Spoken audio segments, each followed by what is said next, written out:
Good morning, everyone. Welcome to this webinar. We'll wait a few minutes until we have everyone online. In the meanwhile, take the time to read what's on the screen.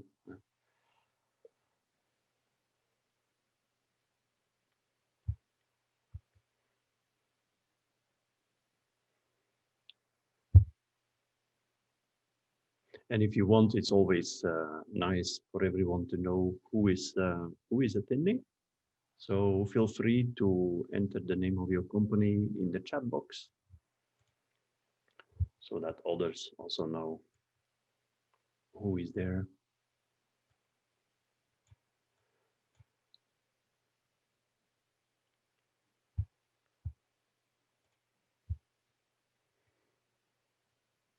And while you see what is on the screen here, you can feel free to type in your thoughts. What do you think when you see something like this? What goes through your mind?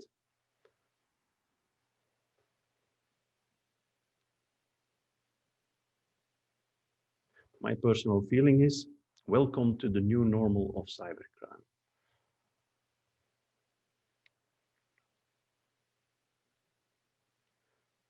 So this is a little bit waiting therapy until everyone is online. We have 17 people now.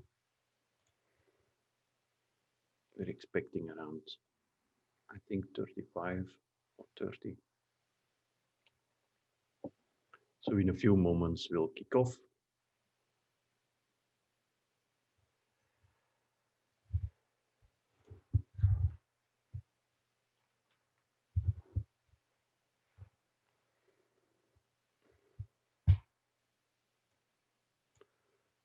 Good morning, everyone.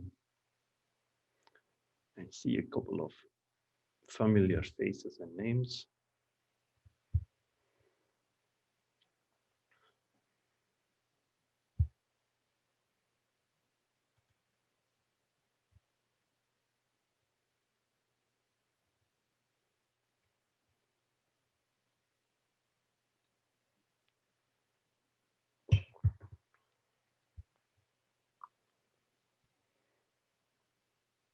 Let's say 2 more minutes before we start.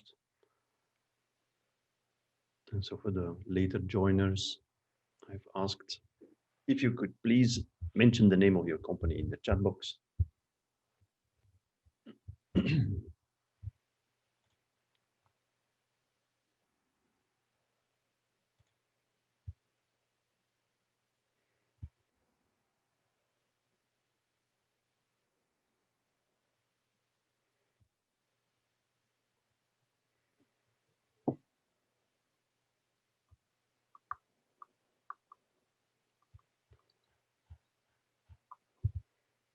Good morning.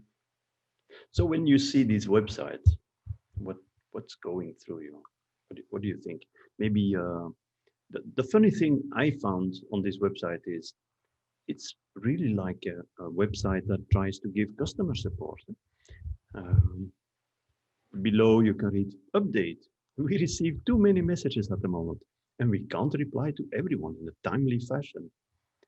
I mean, these are hackers. Come on.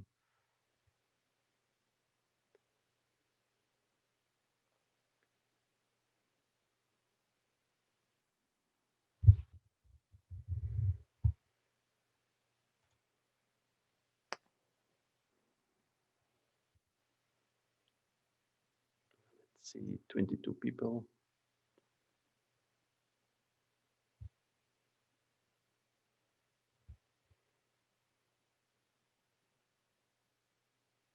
And in fact, what they did is in this message, they gave a key also that people familiar with the matter recognized. So everyone is pretty sure that this is genuine. So down below, you see some hints on how we got our data. There is a key. Apparently, cyber experts have now confirmed, okay, this is genuine. apparently, of course. I don't know for sure. So welcome everyone. We just welcomed a few more participants.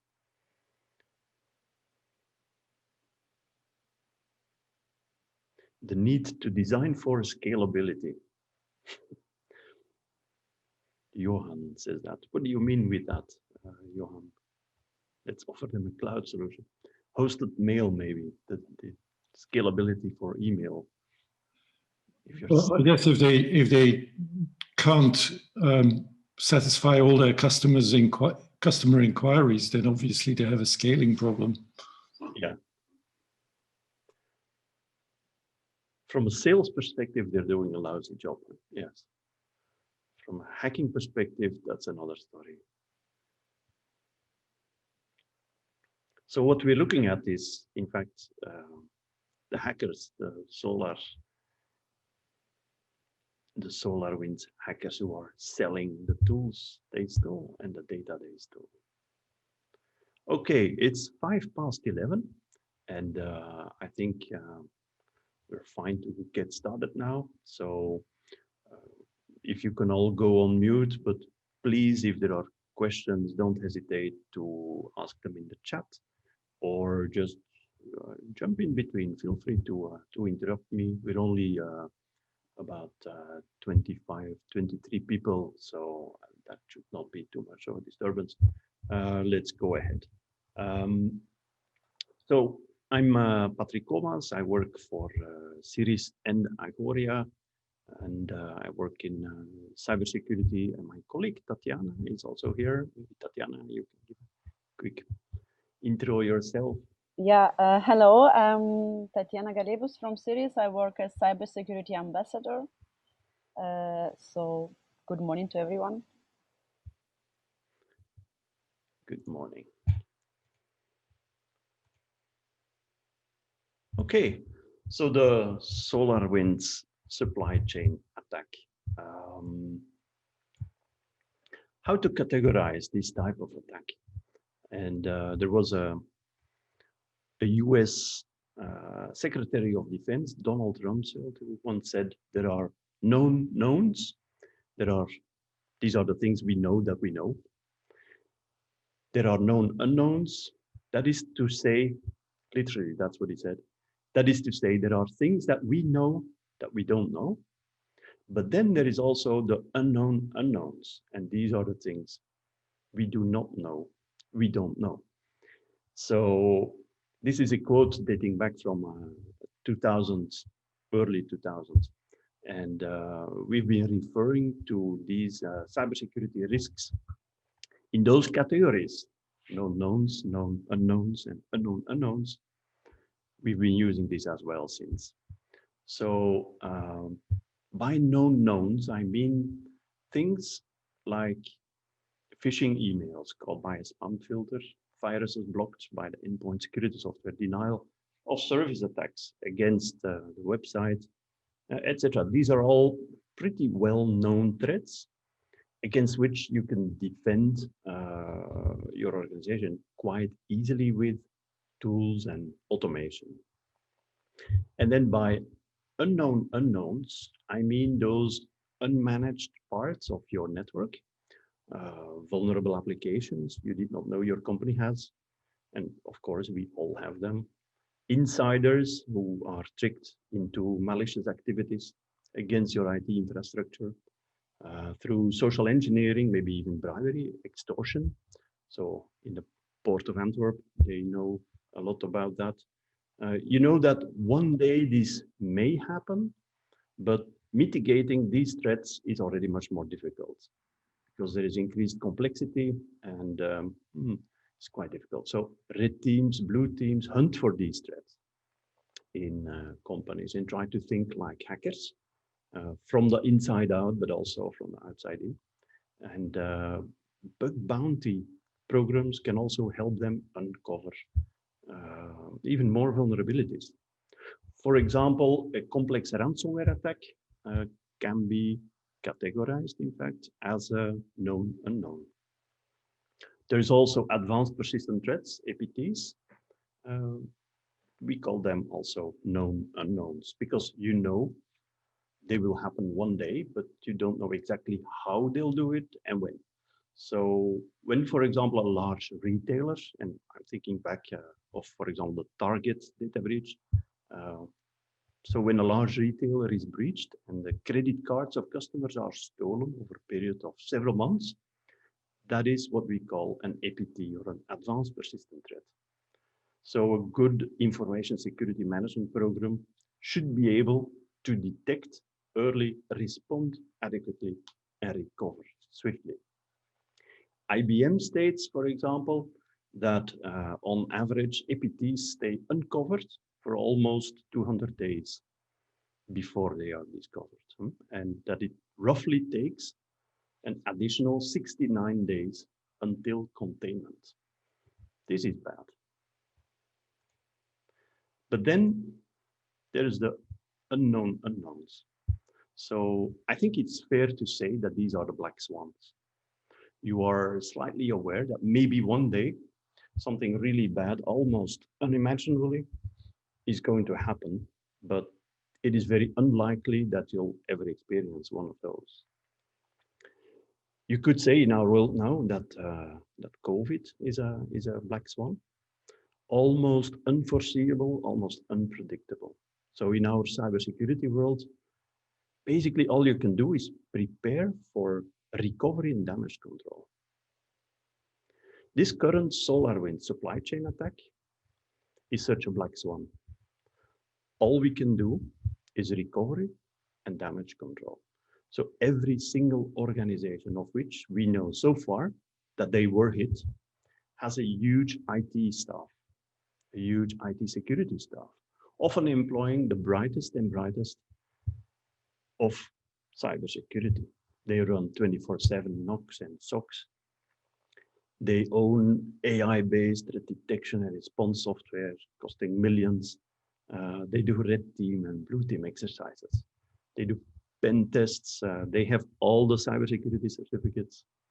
And despite they ticked all the boxes, none of that helped in preventing this attack or even detect it early. So you will see that later on in this presentation, we will share tips for response and recovery, as well as preventive measures that will significantly increase your cybersecurity resilience. So this SolarWinds attack is a supply chain attack because it spreads and enters organizations via companies that they do business with, like partners, customers, suppliers, so the whole supply chain basically. And especially in our current API economy, the risk of a supply chain attack is increasing exponentially. It only takes one single vulnerability in one piece of software to provide hackers with an initial entry. So Tatiana will now explain more in detail what happens, as we know it until now, because you have to understand that this story is unfolding as we speak, and new discoveries are really made daily. So I bet that we'll see fallout for at least the remainder of 2021, with new stories and consequences popping up all the time. So after the explanation of Tatiana, I will come back and provide you with some preventive measures against such types of attacks and tips on readiness and quick recovery. Now I'll leave it to Tatiana. Yes, hello everyone. So I think the end of 2020 was very exciting for cybersecurity, exciting and disturbing also, because indeed the attack is probably one of the major campaigns known in the last years, and the American government was hacked. And this already is quite a big issue, which means that probably any one of us could be hacked without us knowing. So it did not happen. It got revealed in December, but it did not happen, of course, in one moment. So the preparation, the acquisition, and all the sorry, process can be traced back almost 1 year back. So there were first the traces were in spring, discovered by spring, but then it went back to October, and currently it is the first actions of hackers can be traced back to September 2019. So it was a long work, a long preparation, and a very sophisticated attack. And perhaps the most scary fact is the way it spread. So basically it spread through update. What does it mean? All of us know that doing updates and doing it on time is a basic security measure. So now, before clicking that update button that all of us do daily, we have to really think whether we should do that update or not. So this is and the sophistication of attack really makes us think that in a short period of time in 2021, the landscape can change, and we can expect it being discovered and already being functional inside of many software. So SolarWinds provides this IT management software, which is called Orion. And in the spring of 2020, the malware was distributed through a normal update. So it was a part of a code.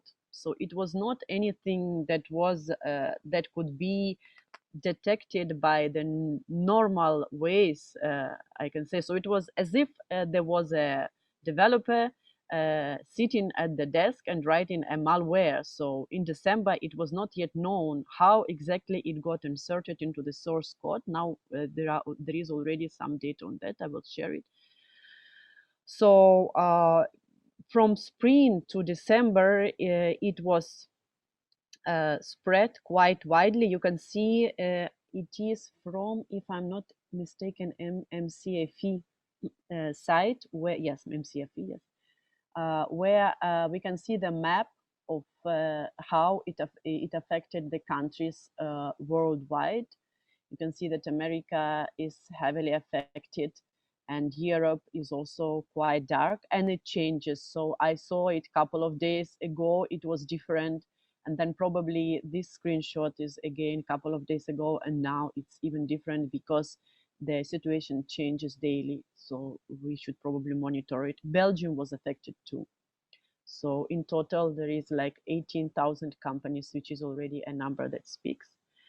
And what it does, well, it can do quite a lot. It is basically it beckons to the command and control infrastructure, but the main business it does is surveillance and collecting data. So it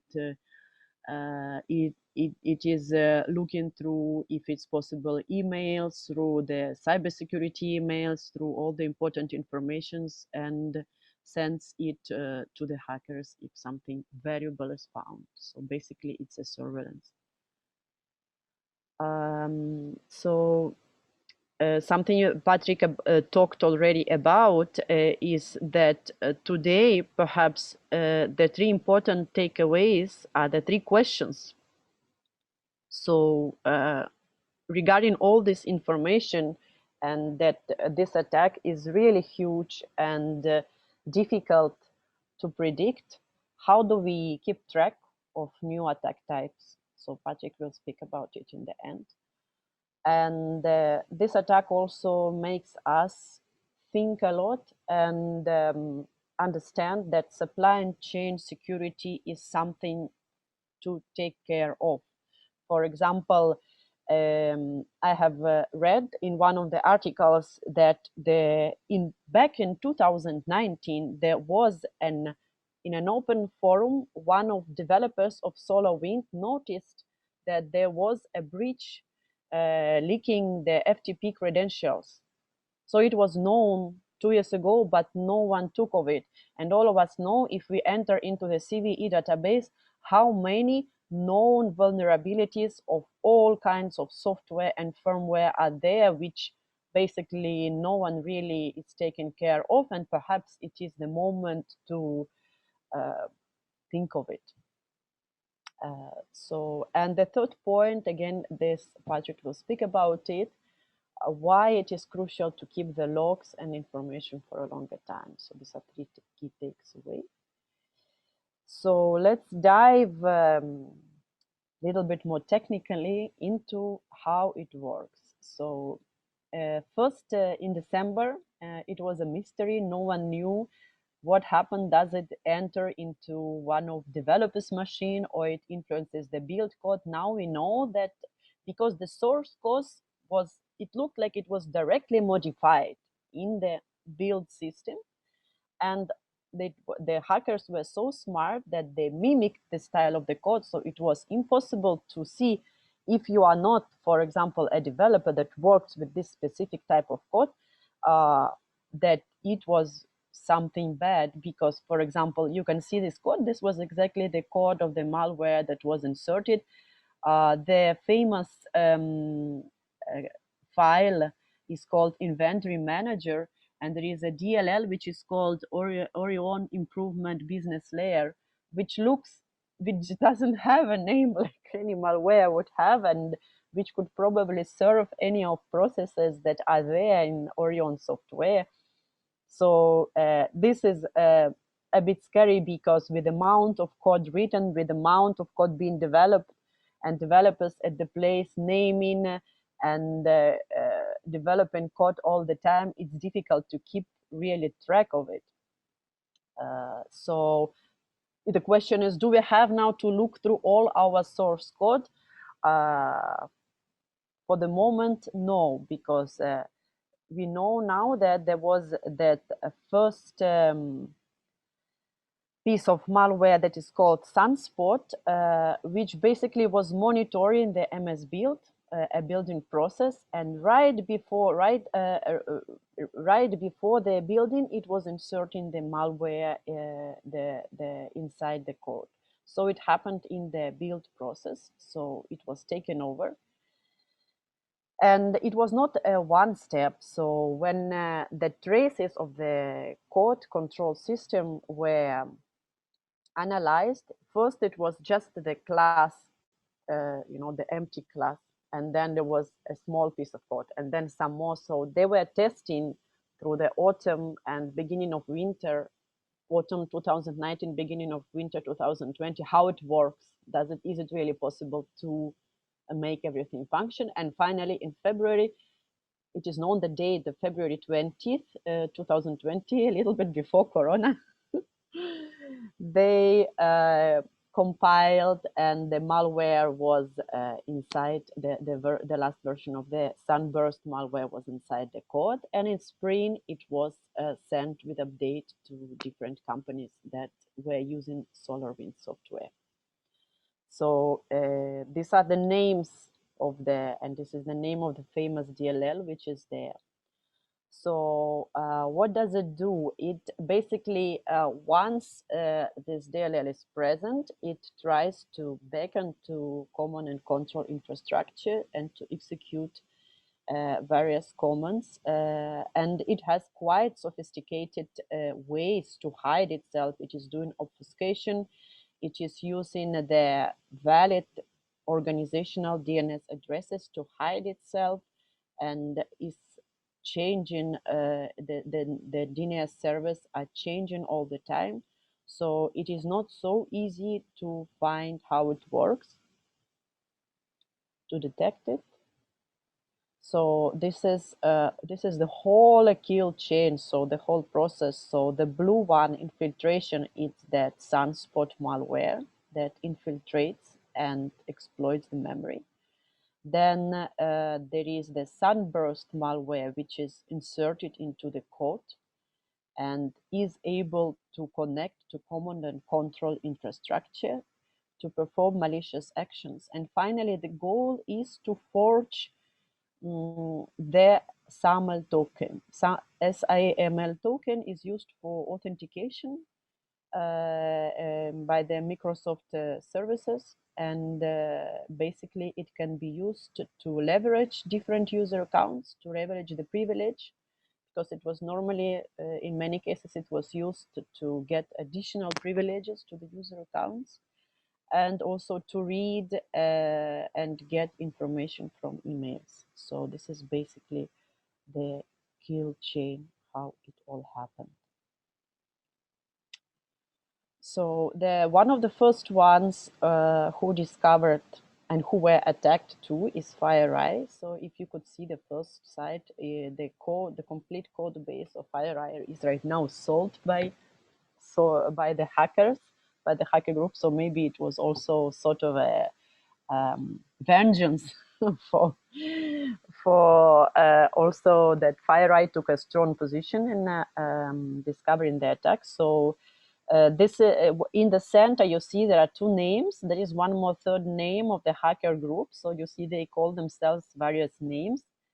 Currently, FireEye devised Yara rules to be able to detect the malware traces. They call the malware teardrop, the teardrop that is used to beckon. And also we know the list of DNS service which it tries to connect to. It is always updating and renewing, so but at least it is some of the indicators of being under attack. So it is known and it is updated constantly. There's like between 20 and 40 servers are there. So what they recommend to cure the internet-wide scan, to see the organization host names, whether all of them that are present in your network, where all of them are valid, and whether everything is okay with it. Because, as I said, often hackers use the valid organization host name to perform their actions. Sometimes you can also trace the impossible rate of travel, because there is, for example, they use a compromised account, and that compromised account logged in one place and then suddenly is doing something in another place, which is impossible. So this, and things like, for example, once the token is created, it is used immediately at the same time without any delay. That could also lead to some suspicious activity by this malware. So they recommend to use a logon tracker model to follow up this logon activity, and monitor the scheduled tasks for temporary updates. So you can see there are lots of activities and lots of things to track and to monitor, to discover it, because hackers really took effort to hide themselves for a longer possible time. So apart from FireEye, of course, there are now official recommendations on the SolarWinds side. So this is the list of versions that were affected. So basically, that are known to be affected. So we don't know exactly if this list will change, but regarding Orion, all the versions that are before, and the version starting from 2020, I think it's 2.1, that has the fix for the malware, is not affected. But the most scary effect, perhaps, is something that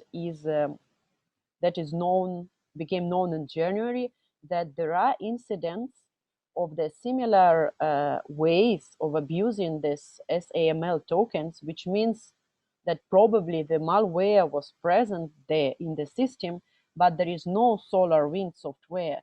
So maybe the hackers group, they did not attack only SolarWinds.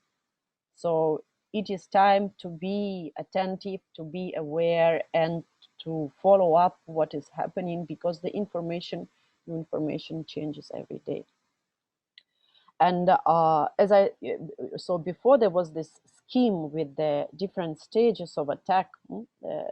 So if you are in, for example, stage blue or violet or rose, it's okay. But starting from the red and orange stage, it becomes more difficult, because in this moment, if token abuse is identified, you cannot just mitigate individual issues and change or block account systems and servers. It is considered that entire identity trust store is compromised, and it requires a deeper and longer procedure of restoring the trust. So the useful source is also official US government alert. So there is a very detailed information about how it happened and the latest information and how it affects some tokens, which means how it can really get to reading emails and what happens. So they developed a software which is called Sparrow, which is particularly oriented towards the identity authentication-based attacks, and helps to detect if you are already in the stage of having your account compromised. It does not help to detect the earlier stages, but the later ones it helps to. So, and again, the recommendations are, as I said before, they also recommend to follow up impossible logins, or for example, if the SAML token has a longer validity than it is necessary. The timestamps, so if the creation and the timestamp of token creation and use is same, it is also should be a question mark. It is probably suspicious. And tokens with missing a multi-factor authentication details, that could be also lead to a problem, because the malware also tries to affect the multi-factor authentication. So there is a public list of indicators of compromise, or it is on the Microsoft side and also here on the US government side, which contains the malicious domain addresses to which the malware beckons, and also contains the hash of probable DLL or malicious files that can be present. Like, for example, I give examples. So this, you have here, I think it's a signature of the DLL. So the signer is officially Solarwinds, but the hash was this one, and it contains the malicious software. So there is this list, which also is worth checking, because, as I said, we don't know if only systems containing SolarWinds were affected. The immediate mitigations include, of course, utilizing this version 2020 2.1, and also SolarWinds. They claim that no malicious versions are anymore there at the official website, so it's impossible to download it anymore. So ensure that the SolarWinds servers are isolated and restrict their connectivity, of course. Try to block the outgoing traffic.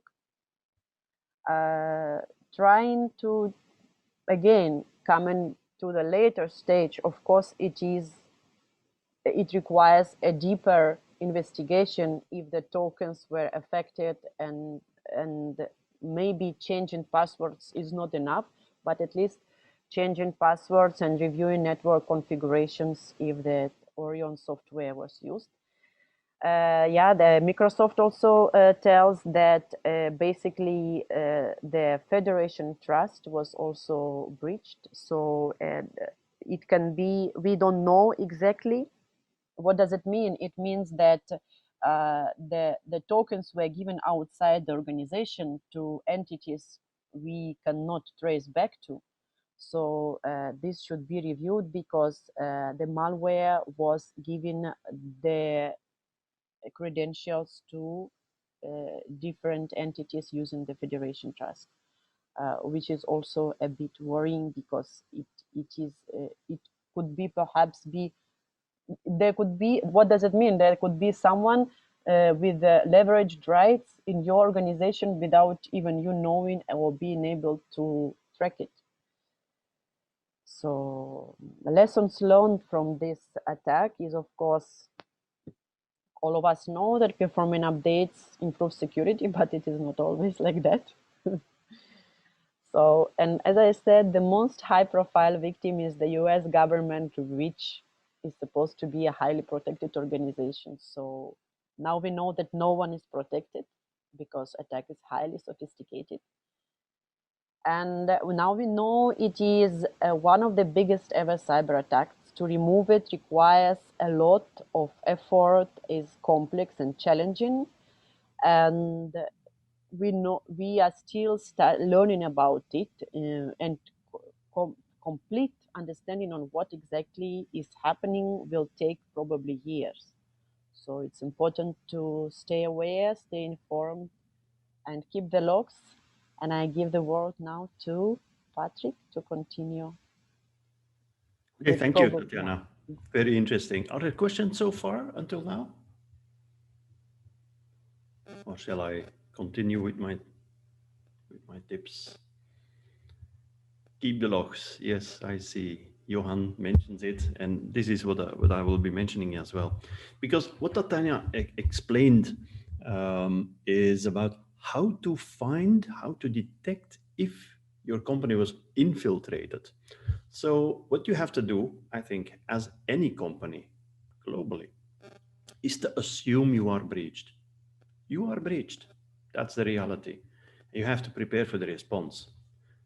But what we see now, what we see today, is that, let me see, because I was one slide higher, is that many of those companies who were breached actually are now struggling to see, oh yes, we are infiltrated. We are one of those 18,000 companies. Yes, we're infiltrated, but we are clueless if or not this was exploited, if data was exfiltrated. We don't know. What a terrible place to be in. So this is the whole point. Yes, indeed, we confirm it is very, very, very difficult to protect yourself against such a complex attack, because the updates and the malware comes into your organization through a trusted channel, which is the digitally signed updates. How can you stop it? It's very difficult. But then, okay, at a certain point in time, hopefully someone finds out, there are security notifications, and then you have to look in your network and you find we've been infiltrated. But has it been exploited? Have you leaked PII? Where have your emails maybe gone? You don't know. And the biggest problem apparently was that most of the companies were not able to go back far enough in time in their log files and check for indicators of exploitation or data exfiltration, because this attack is going on already for many months, almost a year now, that after the initial entry, they have been able to exploit. So, and that is, I think, the most important message I want to give here. Assume being breached. And it all starts, of course, in your response, that you know what you have and you can't protect what you don't know. So extremely important is that you know, where are the keys to my kingdom? What kind of data do I have? Applications, devices, what was installed, when? And don't keep a log of just 30 days. Keep a log of maybe at least 1 year or more. Try to keep it as long as possible, in fact. So asset inventory is the first and very important aid for you to check what has been going on after you have been able to confirm, yes, there is a chance that we have been infiltrated. The second one, I would in fact change the numbers of all the tips. I would number them all number 1, because they're all equally important. Logging. I would not want to feed the organizations who only keep logs for 30 days or only 2 weeks. It's terrible. And you can never have enough logging. So you have to store your logs securely. You have to retain them as long as you can. Maybe if your storage permits so, 18 months. Who cares? You have cheap storage nowadays, but do it in a secure way. Don't keep them on the devices. Keep them somewhere central. Extremely important. As Tatiana mentioned, many of those malwares, they beacon home. They try to contact command and control servers through DNS. So keeping an eye on DNS traffic is extremely important for your organization. So DNS logs, DHCP, firewall logs, router logs, endpoint detection and response logs, authentication logs, keep them all. And you must not necessarily be able to search the logs, as Johan says, immediately. Keeping them is a step one. You can always search them later and find tools to search them later. But of course, being able to search them real time is even much better. And then we think of solutions like SIEM. But especially in a response position where you're thinking from a forensic perspective, just the fact that you have the logs is making so much difference. And then, yeah, maybe another one, there was a big hack, or no, it's not a hack, there was a big data breach at Facebook. And the point was that they were logging in between, I believe, application servers, and those logs in clear text contained passwords and identities. So don't make that mistake. If you are logging and keeping logs, don't put passwords or identities in clear text in the log files. Another one, file integrity monitoring. So if something changes to a critical configuration file, that you know it and what has been changed and when, and keep track of it over time. So when has, for example, a file changed with scheduled tasks, certain scripts, you have to make sure that all of those files are being traced, and that you know when something changed and if those changes were legitimate because you made them yourself. Network flow. Many companies just, they have firewalls, they block traffic from outside going in, but egress traffic is traffic that's going out is at least as important, because these are the indicators of compromise. These contain traces of what these hackers have done or not done. So you have to keep metadata if you can. So from your own networks, from your cloud instances, from your containers, keep traffic metadata, NetFlow. There's a number of tools. There's plenty of commercial software available to do this. Even for critical applications, you may consider full packet captures and just keep this data. For example, DNS, why not keep full packet capture of DNS? Or keep full packet capture of, in your network, SMB version 1 calls, which is something that doesn't exist anymore normally, but is always tried by hackers to see if there is still a computer vulnerable of SMB version 1. So it's great indicators of potential compromise. Number 5, keep your spam and phishing filter content. So the best, of course, is to just archive all the email coming in. But good enough is also to archive all the suspicious filtered flagged email, including emails that have been released by users, because they may be indicators of how hackers tried to get into the organization, and maybe indicators of compromise that other companies have noticed too. And then it's quite easy to find when the initial date was that they tried to infiltrate in your organization.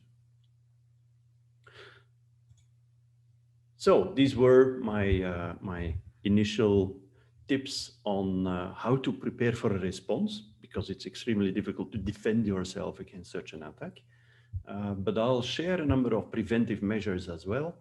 And well, some of these measures are, of course, a bit more complicated and difficult to do for smaller organizations or may cost a lot. But anyhow, I try to make abstraction of the cost. I can say that a lot of those things are feasible with not much effort and even open source software. So it should be feasible for even small companies to do a lot of those preventive measures. So I think the first and foremost is to know and reduce your attack surface. If you have to defend just your front door in your house, it's going to be very easy. It's just a front door. But if you have to defend, let's say, a wall that runs for many kilometers, this is going to be much more difficult. So your attack surface in a digital world is exactly the same. You have to know what's on the network. Based on what is on the network, you have to know what's exposed publicly. You can use external scanning for that. And then as a next step, remove or disable everything that's unused or unnecessary. I'm thinking of another attack that was very, very big in the US, where in fact it was a reinsurance company who just collected way too much information, way too much PII.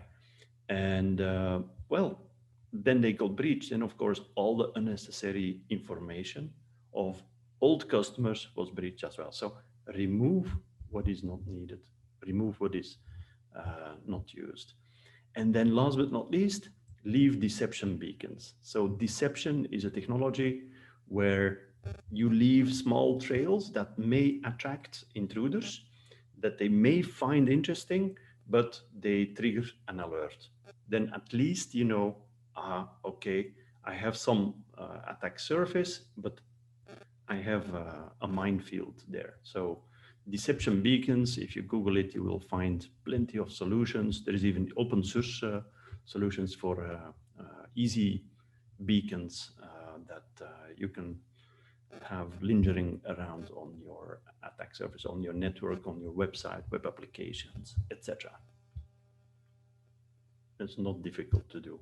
Network detection and response is a little bit more difficult to do for small organizations. And especially nowadays with so many people working from home, this is not always as easy. But egress traffic filtering, egress means traffic going out from the organization. You have to filter what goes out. You have to understand your traffic, identify what's the top talkers, identify anomalies in these traffic patterns, because a huge uptake, for example, by one workstation of DNS requests might indicate there's a problem. Some hackers have been known to encapsulate data exfiltration in DNS requests. So it looks like a DNS request, but actually it's just shipping your data out of your organization. Deploying deception technology, honeypots, these are things you can do. And then, of course, strict patching and endpoint protection. This is so important, becoming almost more important, because when we look back a number of years, when a zero-day vulnerability came out, it took sometimes a full day, 2 days, 3 days before they noticed that these zero-day vulnerabilities were exploited in the wild. Now what we see is that active exploitation of zero-day vulnerabilities often starts within 4 to 8 hours. So, for example, a vulnerability is described for a certain component that is used in your web application, and within 4 hours, you see that the first attackers are just scanning for the vulnerability. So patching is extremely important. You have to deploy decent enterprise-grade endpoint and detection software on all endpoints. Very important. And also decommission what can't be patched. Everything that's out of support, try to decommission it. And if you can't, try to put it in a different segment. So that's segmentation. Segmentation is putting assets in small zones, critical assets can be split off, old assets can be split off. You can put them all in different zones, and it will prevent attackers to jump from one machine to another. Put your IoT devices, etc., all put them in different zones. And optimally for your endpoints, what is now more and more common use is by applying a zero trust security architecture. In fact, zero trust, what it does is that before you can establish a protocol level connection with your target machine where you want to work with, that first you have to be authenticated. In the traditional way, the first thing you do is establish a protocol-based connection, and then you are challenged for an authentication. So this inverses the logic of authentication. So zero trust is really a very robust security architecture. Authentication and authorization, least privilege wherever possible. This is just common, should be common practice. And multi-factor authentication for at least all the key staff. So people with elevated privileges, and of course for people who are developing software. For them, multi-factor authentication should be really a no-brainer. And with this, I conclude my tips and preventive measures, and I'd like to give back the word to Tatiana. Thank you, Patrick. Yes, Sirris+Agoria are here to help you. Some of you might know already that under the contract on the Members Hub, which is very extremely useful for the companies in Flanders, we develop a set of cybersecurity initiatives, both collective and individual ones. So one of the first steps probably could be that we have already started doing a free 1 hour intake where we sit with you and can give you some, again, tips and measures to apply in your concrete situation. So in 1 hour, for some companies is a lot, for some is not a lot, but it is very useful to at least estimate your initial posture. After that, we can suggest you to, and it's for free, so it can be very useful, and we have already received feedback from the companies that they found a lot of knowledge in this. After that, you can participate in collective workshops to know more about how you can improve cybersecurity in your company. In one slide further, I will show which workshops and masterclasses we are organizing in the near future. Or you can also choose 1 or 2 day oriented advice, so which can help you to put all the controls and preventive measures like those that Patrick was speaking about in place, and work individually with a cybersecurity team of Sirris+Agoria. And on a longer period of time, so it can be spread for 1 month, or it can be even spread for 6 months if it's individual coaching. So this is our roadmap to cybersecurity, where you can start from free 1 hour intake. The collective initiatives include the masterclass, which is normally for a smaller number of companies to be able to have also interactive environment, and learning network where companies learn from each other and with cybersecurity experts. Or you can go for oriented advice and be able to assess your maturity level, short security scan, and have an action plan. In oriented advice and individual coaching, we also connect you to other companies active in cybersecurity, which can help you to resolve your particular technical problems like firewall installation or network segmentation. So we are part of a cybersecurity ecosystem in Flanders. Here are the upcoming events. Perhaps the closest one is Masterclass Cybersecurity in 30 Steps on 20th of January. So you can read the details about it in Sirris+Agoria agenda. And the first session is in January, and then 3 more sessions are planned because, as I said, the number of participants is limited in order to give the best quality. So the ones who will not be able to subscribe for the next session can do it later. After that, we also are doing masterclass on cybersecurity for digital service builders. If the first masterclass is more general one about cybersecurity, it can be extremely useful for SMEs because Patrick, maybe you can add, you will speak about all this DNS beaconing and how to use as very practical tools on and practical tips on improving cybersecurity in organization. The second masterclass is more for the companies that develop software or digital services. So it is when the code is your project.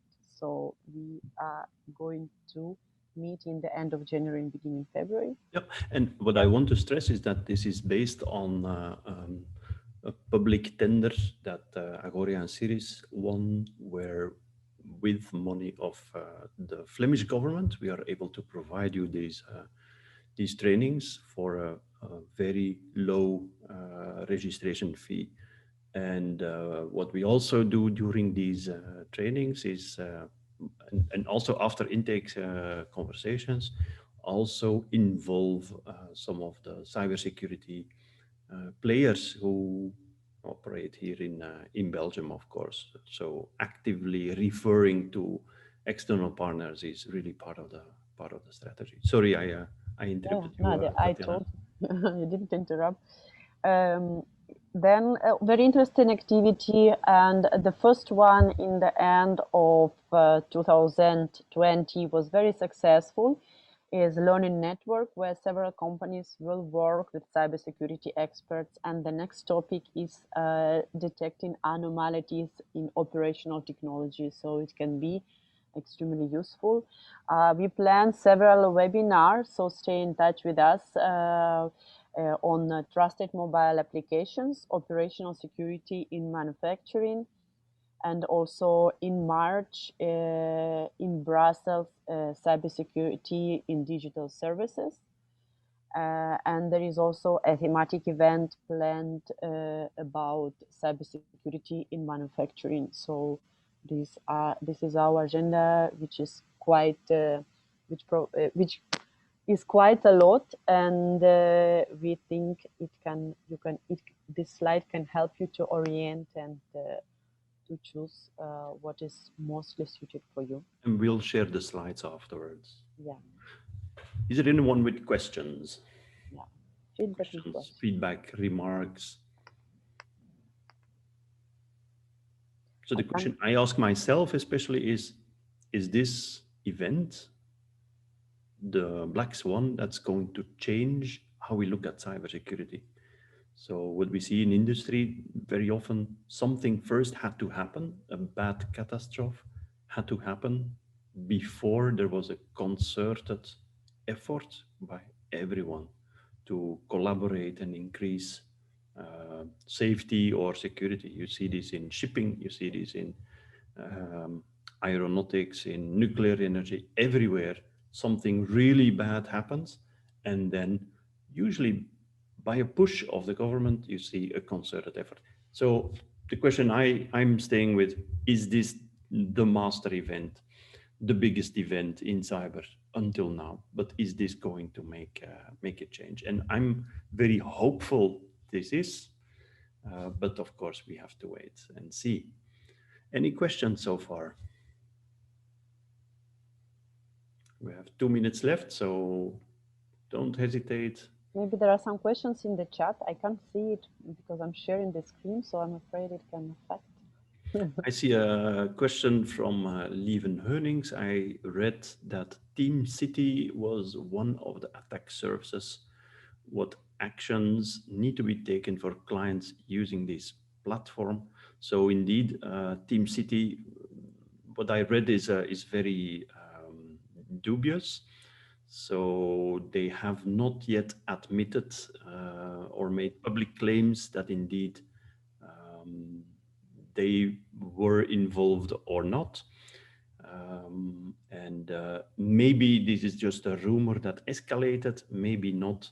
So we first of all have to wait for more information and confirmation that effectively Team City was indeed one of the attack surfaces.